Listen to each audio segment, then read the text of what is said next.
And welcome back to my channel. I'm Faye Semple and I am a spiritual geomancer, and I work with people to help them really unlock the power of earth energy as a tool for personal and spiritual growth so that they can live the lives they want to live. And in this channel, really, I want to journey through the mysteries of the universe and explore the sacred energies that shape our spiritual experiences and, in fact, our daily life. So today I have an incredibly fascinating topic that I want to discuss, and that is the divine feminine in geometric consciousness. Bear with me. This is a fantastic topic explored by the brilliant Beth Hagan, and I'm going to be drawing a lot on her work as we go through this short video. So this concept is not only intriguing, but it's also vital, really, for those of us who are seeking to deepen our spiritual growth and enlightenment through earth energy. Now, Beth Hagan is a renowned scholar and a researcher who's really dedicated her life to understanding the intricate relationship between geometry and consciousness and the divine feminine. So her insights into geometric consciousness reveal how sacred geometry serves as a bridge into the higher spiritual realms and deepens our self-awareness. Now, in her studies, Hagan highlights how geometric patterns, such as the flower of life and the Vesica Pisces, embody the essence of the divine feminine. But these patterns are not merely abstract concepts. They're living symbols that connect us to the universal feminine energy. In fact, to quote Beth Hagan, she said, "The divine feminine in geometric consciousness is a call to return to the wisdom of the earth, to reconnect with the nurturing and creative forces that sustain all life." So let's look at the role of sacred geometry in spiritual growth. How do the two fit together? So sacred geometry is often seen as the blueprint of creation.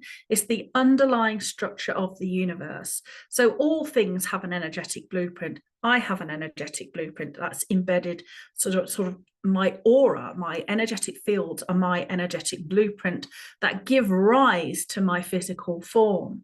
So the whole universe is made in the same way. There are energetic blueprints for everything, and that's what gives rise to its physical form.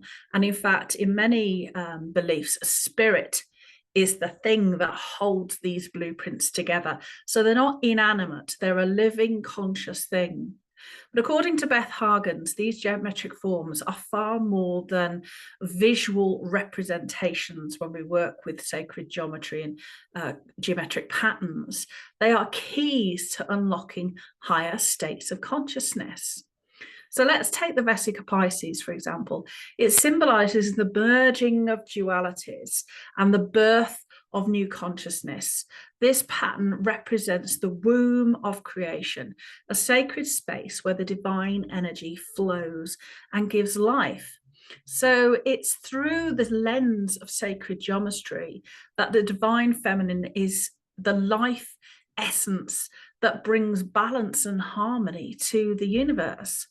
So how can we, as spiritual seekers, harness the power of the divine feminine in geometric consciousness for our own spiritual growth and enlightenment? Because we think, what is geometrical consciousness? So here are some practical applications. So firstly, incorporate sacred geometry into your meditative practice.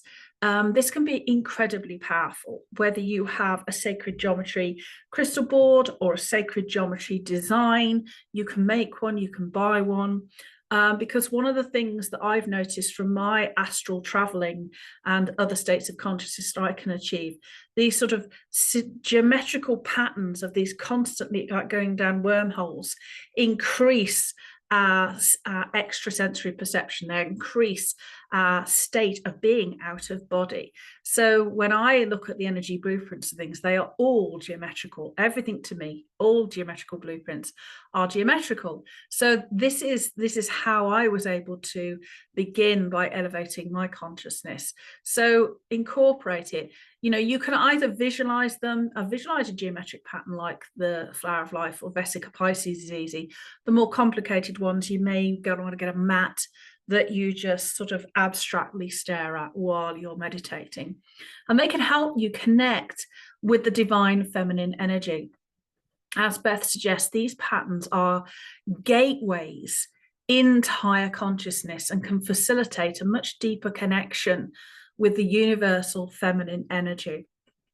So meditating on sacred geometry allows us to sort of tap into the creative and nurturing forces, because when we're staring at them, we're aligning, or meditating on them, we are aligning our energy with the divine feminine. Another way we can work with sacred geometry, a practical application, is to create sacred spaces that incorporate sacred geometric design. That can be an altar, it can be an area in your garden. I had a friend of mine who actually built a gazebo based on sacred geometry, but you can even create a space in your living room. You could put 2 hula hoops on the floor to create a Vesica Pisces. And we can use these geometric patterns in our environment, and they can help enhance the flow of positive energy. These spaces then serve really as daily reminders that the divine feminine presence and influence is always in our life. It's always around us. It's not some abstract conscious concept where I have to actively go out and seek it because it is somewhere else. It is not present in my life. It is with us all the time. It is just that we need to open a door within ourselves to be more receptive to it. And that is one of the beautiful things that sacred geometry will do for us.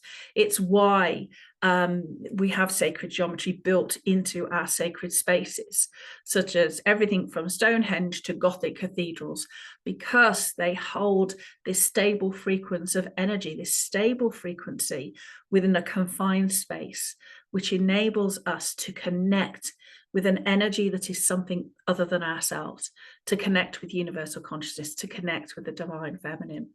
So our surroundings are a reflection of our inner world. So by integrating sacred geometry into our spaces, we can invite harmony and balance of the divine feminine into our daily life. And I'll just say, this is why working with the energy in our homes and in our wider environment is so important, because it is a reflection of our inner world. So when the energy in our home is blocked or stagnant, what that energy is actually telling us is there is something blocked and stagnant within us.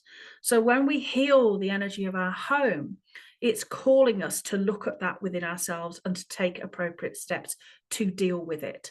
And by bringing in sacred geometry into our world, into our environment, we can more hear those whispers of our soul, the whispers of our higher consciousness, the divine feminine coming through to us to tell us what we actually need to do, so we can increase our capacity as an incarnate being to be a vessel for this vast and multi-dimensional soul to which we belong. So sacred geometry is an incredibly powerful tool that I hope you want to incorporate in your life. So I think Beth Hagan is right. She also emphasizes the importance, of course, in earth energy, in understanding the divine feminine. Again, sacred geometry and earth energy are 2 very interlinked things. As I say, we're working with the energy in our home, we're working with earth energy in sacred space, and within that we incorporate sacred geometry to create spaces where we can live our potential. So we have to look at the importance of earth energy in understanding the divine feminine.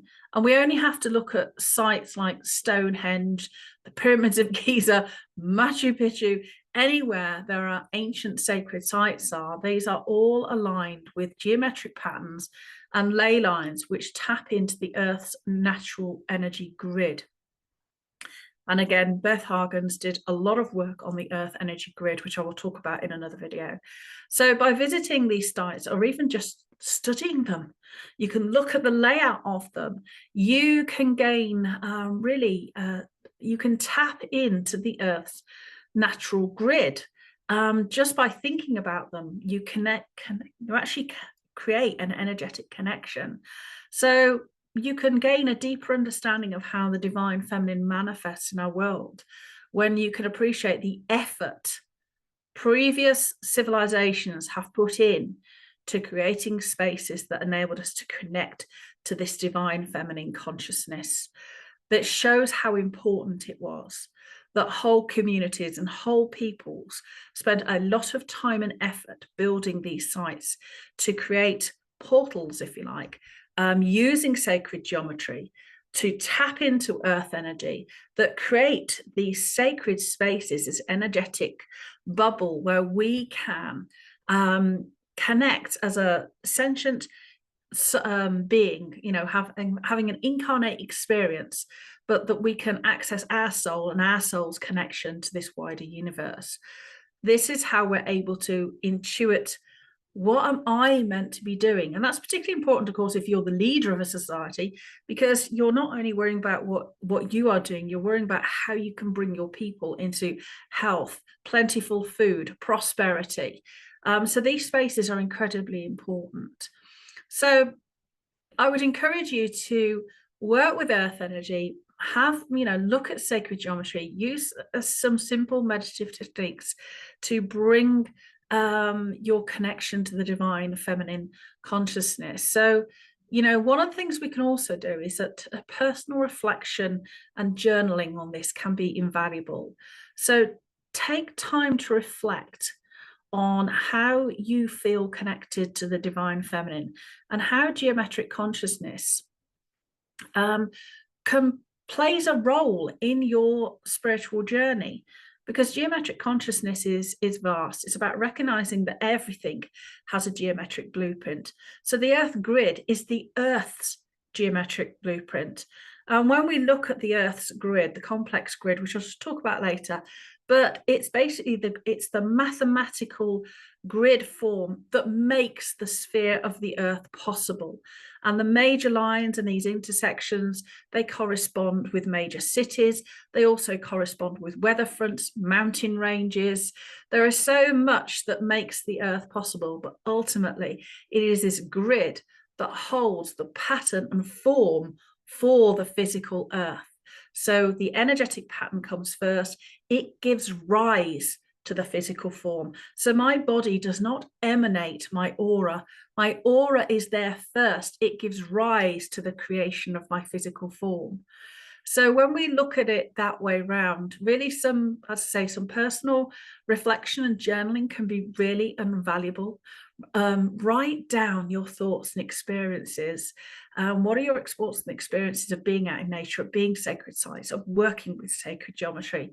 And they can help solidify your understanding and really deepen your connection to the divine feminine.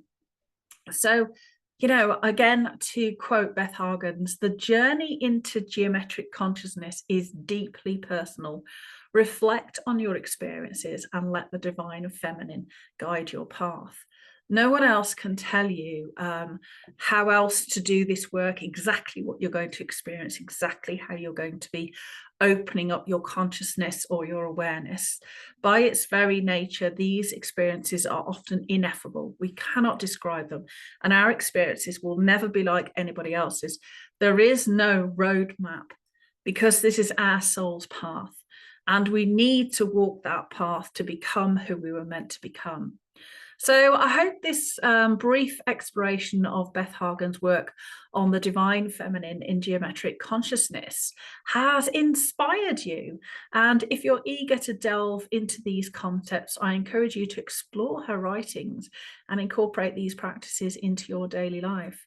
So once again, thank you for joining me. Don't forget to like, share and subscribe for more content on sacred geometry, earth energy, and spiritual growth. As always, please feel free to leave any comments that you want to, and I will see you again in the next session. So thanks again for joining me, and I will see you all again very, very soon.